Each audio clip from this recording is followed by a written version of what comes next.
ഒരിക്കൽ ഒരു ഹസ്ബൻഡ് ഡോക്ടറെ കാണാൻ ചെന്ന ഉടനെ അദ്ദേഹം ഡോക്ടറോട് പറഞ്ഞു, ഡോക്ടർ, എന്നെ പരിശോധിച്ചിട്ട് വേഗം വിടണം, എനിക്ക് എൻ്റെ ഭാര്യയുമായി ബ്രേക്ക്ഫാസ്റ്റ് കഴിക്കാനുള്ളതാണ്. അപ്പൊ ചിരിച്ചുകൊണ്ട് ഡോക്ടർ അദ്ദേഹത്തോട് ചോദിച്ചു, അതെന്താ അത്ര വലിയ നിർബന്ധം? അപ്പൊ അദ്ദേഹം പറഞ്ഞു, എൻ്റെ ഭാര്യയ്ക്ക് അൾഷിമേഴ്സ് ആണ്. അവൾക്ക് എന്നെ കണ്ടാൽ പോലും തിരിച്ചറിയാൻ പറ്റാത്തൊരവസ്ഥയാണ്. അപ്പോൾ ഡോക്ടർ ചോദിച്ചു, അങ്ങയുടെ ഭാര്യയ്ക്ക് അങ്ങയെ കണ്ടാൽ പോലും തിരിച്ചറിയില്ല എങ്കിൽ എന്തിനാണ് വീട്ടിലേക്ക് പോകാൻ ഇത്രയും ധൃതി കാണിക്കുന്നത്?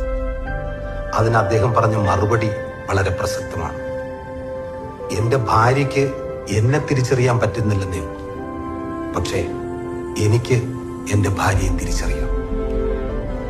ഈ ഒരു തിരിച്ചറിവാണ് കുടുംബജീവിതത്തിന്റെ വിജയം എന്ന് പറയുന്നത്. ഭാര്യ ഭർത്താവിനെ തിരിച്ചറിയുക, ഭർത്താവ് ഭാര്യയെ തിരിച്ചറിയുക. അങ്ങനെ ഒരു തിരിച്ചറിവ്